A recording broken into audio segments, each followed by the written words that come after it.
Allez, salut, une nouvelle vidéo. Alors, je veux vraiment faire cette vidéo très rapidement. Je suis vraiment en retard sur mes trades. Genre vraiment, j'ai littéralement zéro temps de rien faire du tout. Ça me casse les couilles. J'ai plein de trucs à récap. Enfin, pas plein, mais j'ai des trades à récap, quoi. Et donc là, déjà, ça fait 2 trades que je dois récap. Donc, je vais essayer de vous faire ça vite fait, genre sans bavarder pendant 1000 ans à essayer de tout expliquer, à littéralement transformer une vidéo de récap de trade dans un cours de trading comme je fais des fois, genre carrément sur mes vidéos précédentes, on peut apprendre des trucs carrément juste avec mes récaps de trade. Mais bon, bref, là je vais juste récap et rien expliquer, ok, juste voilà. Donc gros order flow haussier, casseur de structure, machin.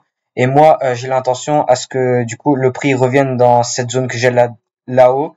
Je vais pas vous expliquer pourquoi, voilà, juste j'ai pour moi je veux que le prix revienne dans cette zone, ce point d'intérêt là.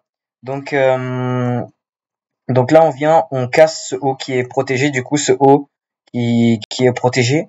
Donc la zone qui pour moi doit être mitigée afin de faire des plus hauts, c'est L. Ok, j'ai mes raisons, je vais pas vous expliquer pourquoi. Vraiment désolé, hein, j'aimerais tellement, mais euh, je suis en stress là parce que j'ai trop de trucs à faire. L'école, ça me prend tout mon temps. Euh, voilà, c'est tout.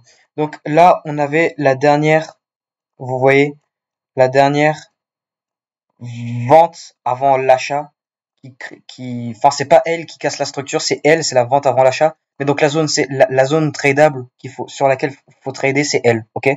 Donc, et là, on a de liquidité à prendre, la liquidité à viser. Je visais une nouvelle cassure de structure.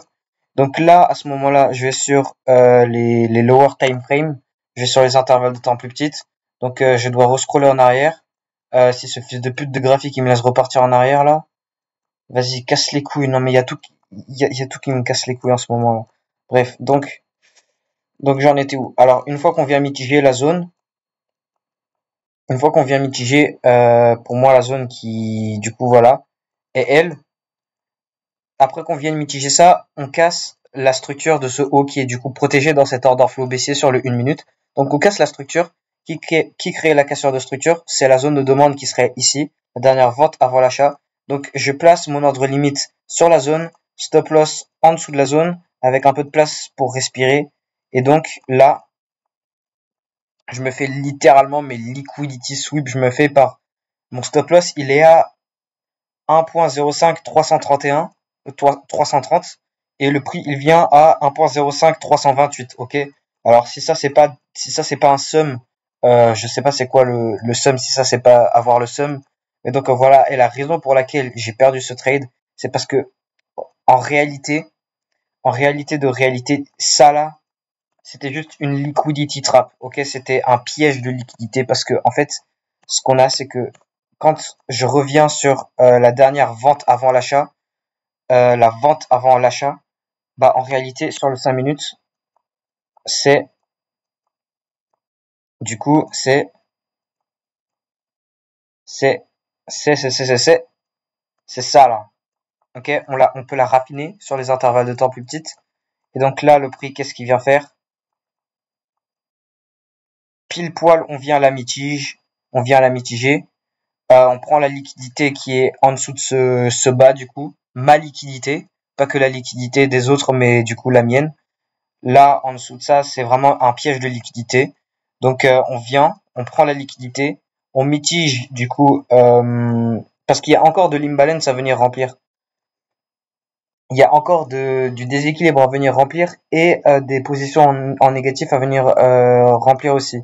Parce que la dernière vente avant l'achat, c'est elle, ok? On est d'accord, vente avant l'achat, avec du déséquilibre.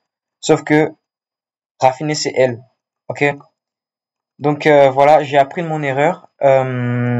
Et là, j'ai identifié des nouvelles patterns comme ça. Enfin, c'est pas des patterns, absolument pas des patterns. Mais j'ai identifié des nouveaux scénarios comme ça où genre on rate la zone raffinée pour qu'au final on vienne la toucher juste en prenant de la liquidité, une dernière liquidité. Et puis voilà, on monte et j'aurais eu un très bon trade. Et donc après, ce qu'on a eu, c'est que du coup, on se met à casser encore plus de structures. Attendez, j'active mes outils favoris comme ça, voilà. Donc là, ce qu'on se met à faire, c'est casser encore plus de structures vers le haut. Et pour moi, on passe pour un order flow haussier pour venir mitiger la zone que j'ai là-haut. Donc, qui casse la structure, dernière vente avant l'achat, ok, là ça ressemble à absolument rien du tout la zone, mais donc elle a été raffinée et tout, ma zone elle ressemble à ça, ok, globalement c'est ça, la dernière vente avant l'achat, mais je l'ai raffinée, je ne sais comment, ok, on s'en fout, hein, je l'ai raffinée, donc liquidité à prendre, liquidité à viser, de l'imbalance, la dernière vente avant l'achat, et donc là ce qui se passe c'est que on vient mitiger ma zone, ok, et là on réagit, je suis en profit vite fait, tranquille, et bah le prix, genre à ce moment-là, enfin voilà, j'étais à la médiathèque et tout, genre j'étais devant mon graphique et je voyais que le prix redescendait mais d'une façon agressive et tout. Je me suis barré de mon trade en ni gagne ni perdre, j'ai mis mon take profit à mon point d'entrée. Du coup, dès que ça a touché mon point d'entrée, je suis sorti.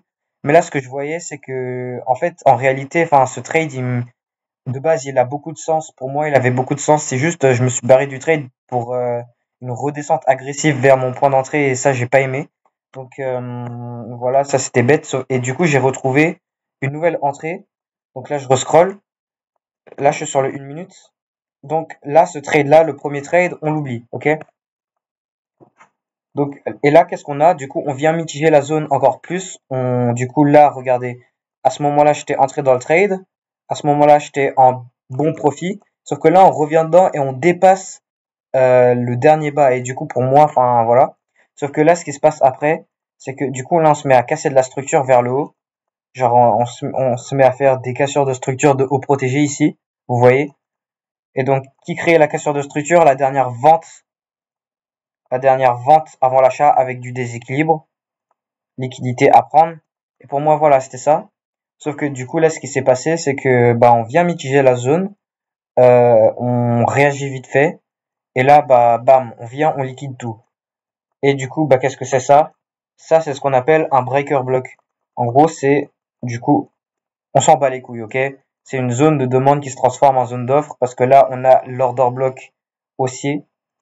Là, on crée une nouvelle order block à l'intérieur de la dernière order block avec de l'imbalance.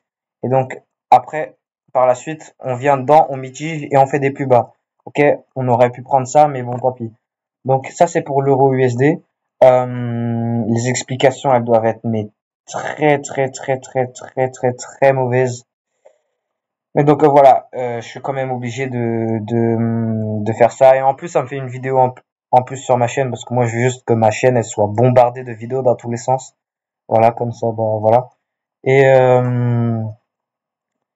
bah, puis c'est tout, quoi. Alors, là, je me suis bien fait piéger, c'est une dinguerie. Vous voyez, là, on vient mitiger la zone de demande globale, sauf que on revient dedans pour mitiger la zone de demande raffinée. Et vous voyez la précision du bail. On vient tout juste toucher, du coup, ce qui serait l'ouverture de la dernière vente avant l'achat, en prenant du coup énormément de liquidité qui serait là-dessous. On n'en a pas l'impression, mais la liquidité, c'est dans tous les sens. La preuve avec moi, ok? Donc voilà, j'ai eu le somme sur ce trade. Et pour celui-ci, pour moi, au début, pour moi le trade, le setup et tout, il était bien. On vient en mitige, on monte, sauf que là, du coup, vu que je vois qu'on redescend plus bas que le dernier bas, non voilà, si, vu que là, on redescend plus bas que le dernier bas, et on descendait d'une manière agressive, là on dirait pas, mais avec ces grosses bougies et tout, j'étais devant le graphique et je regardais le truc et pour moi, voilà, enfin voilà, ça me faisait peur, alors qu'il faut pas. Donc là, on mitige le 50% de la zone, on se met à casser de la structure, bah voilà, c'est comme si je prenais le trade sous forme de confirmation. Là, j'avais direct placé mon ordre limite, mais là, c'est comme si j'étais allé sous forme de confirmation. Du coup, bah voilà. Et donc, bah du coup, -2. J'ai perdu -2 sur ces deux trades. Et puis voilà quoi. Allez, c'est tout. Allez, ciao. 9 minutes, ouais, c'est bon. Ça va. Je sais même pas s'il y a encore des gens à ce moment-là sur la vidéo. Je sais même pas s'il y a des gens qui regardent la vidéo, mais bon. Allez, ciao.